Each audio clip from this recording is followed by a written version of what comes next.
contrarian, leave it to contrarian badass Reggie Middleton. He called the housing crash. He called the collapse of Bear Stearns and Lehman Brothers and the crisis in the Eurozone banking system. Reggie Middleton.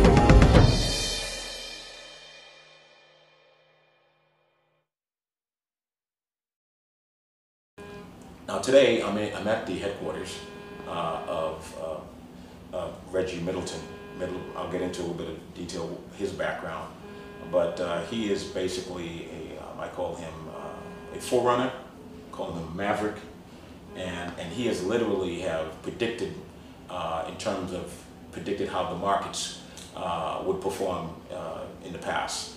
He predicted the downturn. He's predicted I believe the housing bubble crash in terms of the Great Recession that took place. And his company is called, and make sure I get that right, Veritaseum. Did I say right? Veritaseum. Veritaseum. Veritaseum. That's Veritaseum. The American way of saying it. It's Veritaseum. Yeah, it's a derivative of Latin truth. Veritas. As we say it in America, with the EUM, such as the element of truth. Now, the actual Latin pronunciation is Veritas or Veritasium. But that's, you know, Veritaseum. Ultra nerds. But okay. Veritaseum or anything polite. Anything polite. And so, if I may ask, just to pry a little bit, I mean, what made you come up with that name? I've always been unfit for certain positions. For instance, when I was young, I wanted to be president. Of the United States? Of the United States. You go ahead. And, all right. But I realized that a president really couldn't and shouldn't say certain things. Many of those things happen to be the truth. The truth. So I'm like, maybe that's not for me. So I'm always saying the truth, not necessarily in a rude or unabashed way, but the truth is not always welcome. I want to create a venture that profited from the truth, spreading the truth. Hence, Veritaseum, the element of truth. And when you think of Veritaseum and the mission that you're going to embark on, it's an incredible, if you will, or ambitious, I would say. A lot of people say ambitious because obviously you're speaking against or speaking to the heart of disruption, disrupting the normal scheme of things in terms of how the financial markets, the capital markets operate. Right. And you have been, what you call it, I want to say an agitator. You have, you know, literally gone against the grain, and which has quite made, I'm sure, made you quite popular. Yeah, popular, unpopular, you know, it all depends who you're talking to. Exactly. Being a contrarian sometimes has its plus and minuses, but I guess you've made a name for yourself, and you've appeared on a lot of the major financial services programs, like the CNBCs and RT television and others that I'm not aware of. And so you've made your rounds in terms of the television circuit. You're now set up in your new offices here in downtown Manhattan. Midtown. In Midtown. Times Square. Yes, let's make sure I get that square. Downtown, Midtown, Times Square. Beautiful facility, this is where we are. And so today on the marketplace, we're going to have a conversation with Reggie, because Reggie is he is a visionary. He's certainly someone he doesn't shy away from, if you will, being the first in a particular area. And so, with so much taking place in terms of the transformation of a lot of, if you will, legacy companies, industries, one area in particular is the financial service sector, the capital market system. And so you're hearing a lot about what's next for the financial service industry. And there's a lot of talk about how do you better manage data, how do you provide better security for their customers' transaction, how do you provide a seamless payment platform, and really just it's really a transactional type effort to make doing business online, if you will, it's considered the next level. When you say the Internet of Everything, blockchain and the technology is that next step that will literally be the next, if you will, next big thing, if you will. So why don't you tell us a little bit about, for the layman person, kind of give them a sort of a snapshot of where we are with it, where you see things going in the next short term and midterm.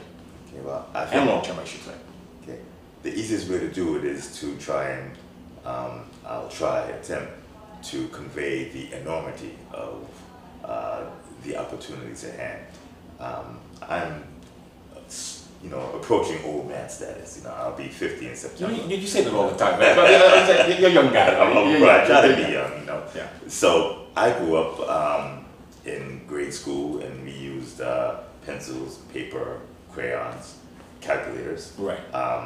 High school, and then got to college, and some of the Mavericks had PCs. I remember my father, when I was in grade school, bought me the first Apple computer, which basically, hooked up to a TV, if I'm not mistaken. And you were able to type things on the screen. In college, the Mavericks had PCs and dot matrix printers, but you still did. It was not normal, not commonplace, and most of the work was still done on typewriters and word processors at the time, and by hand.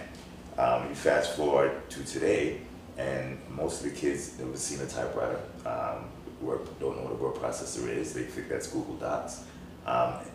All of their communication, almost all of their social networking is done literally through the internet and social networks.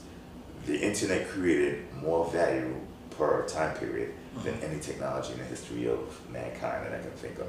This is including fire, the wheel, the automobile, and the plane. Okay, from about 1993 to say 2015, it's been a significant value add. Those who were on the ground floor of the internet and got it right, significant wealth. Actually, the most wealthy weren't even on the ground floor. They came right after the ground floor and were able to take advantage of the states of the first movers. That would be the Googles and the Facebooks and the Amazons, all multi-billion-dollar corporations whose industry didn't exist just a few years ago. Yet they dominate the top of the Fortune 500, and the top executives and founders dominate the Forbes 400. So you think of the internet as a once-in-a-lifetime event, and if you think that way, you think wrong, because now we have Internet 2.5, I can't even say 2.0, 2.5. 2.5, yeah. And that is being called in the mainstream media blockchain. Okay, but that's a misnomer, it's not accurate. What it is the ability to have peer-to-peer autonomous transactions of value. These words, peer-to-peer means person to person. Right. Okay, directly without going through gatekeepers, middlemen, regulatory authorities, governments, banks, etc. If I want to do business, I do it directly with you. So if I want to give you this phone, I give you that phone. I don't have to go through Samsung, a Best Buy, the government, a broker, a bank. I deal directly with you. That's what P2P means. Autonomous means we do it on our own. The opposite of heteronymous, which means needing to do it with somebody else. Transactions of value means anything of value, okay, I can exchange, trade, lend, transfer. Again, without banks, brokers, exchanges. So these peer-to-peer autonomous transactions of value are now available to everybody versus being available only to the largest financial entities in the world. Just like pre-internet, where you needed to basically be Encyclopedia Britannica or Encyclopedia Americana. I don't think these entities even exist now, but they were the preeminent disseminators of intelligentsia or knowledge. Universities were the only ones who were able to publish certain academic themes and memes, and they were considered rock solid simply because they had no competition. The corporate media, 2 or 3, 4 companies control almost all media. Now, a child can create an Instagram account or a blog and disseminate media at the same or greater efficiency and reach than the biggest corporation. Perfect example of this, there's a young brother called Marcus Brownlee. He goes by MKBHD. He started doing video blogs when he was 10 or 11 years old, basically explaining how he had problems with the video drivers in his computer car. Right. Now he just graduated college last year in Jersey. He has about 5 to 6 million followers on YouTube and is, I believe, the most followed technology reviewer.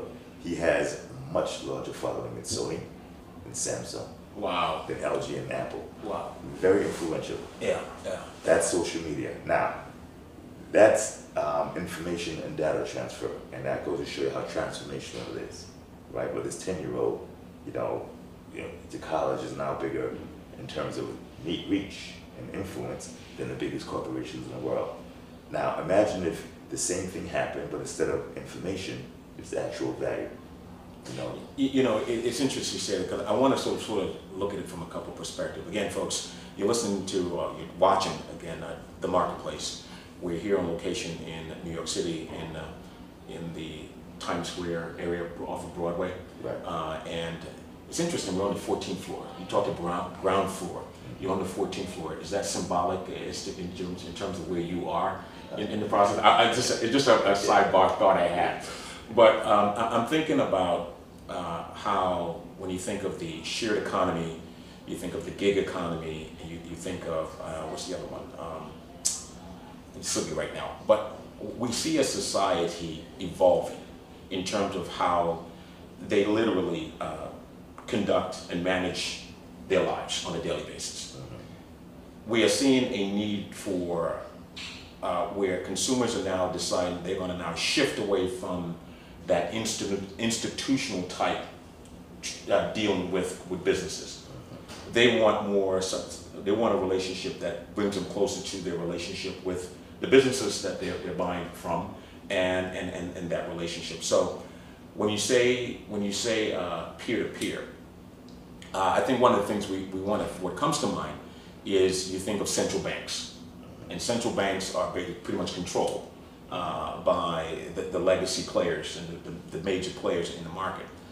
Where we're seeing all this going in terms of peer-to-peer, it actually a democratization where it includes more of the average person who have the ability to control and not be locked out, if you will, and have the ability to have access to the capital. If they so choose to. If they so choose to. And so for the average person and for the layman person, this is all good news, is because what it really does is it empowers them. It puts the power in their hand, as opposed to creating this system that determines and dictates who gets to play and who doesn't. Right. And so this is why I like where all this is going. Now, obviously, places like Silicon Valley has made a name for itself. New York it's debatable that New York is second to Silicon Valley, but the derby race is on. You have other, if you will, jurisdiction really in making the necessary investment to become the next Silicon Valley. Where do you see, in terms of what you are looking to do, where you are in Manhattan, and in terms of the global space?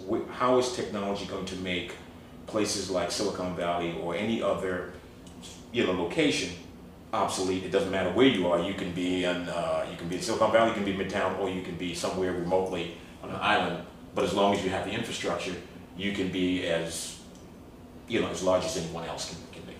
Okay, well, I'm glad you said that. So I'm going to take a step back to my last interjection. Pardon me for being rude. Okay, cutting you off. No problem. This technology works to empower people through autonomy, if they so choose to. Unfortunately, this technology is not going to empower many people. The reason is the ability is there for them to do it, but the mindset has to be there as well.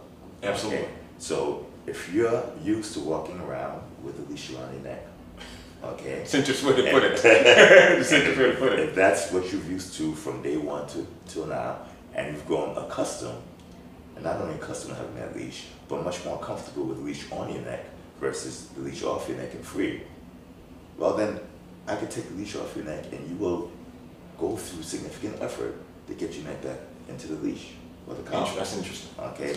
Now, not everybody would do that, and that minority who will not do it will be able to take advantage of this technology and become autonomous.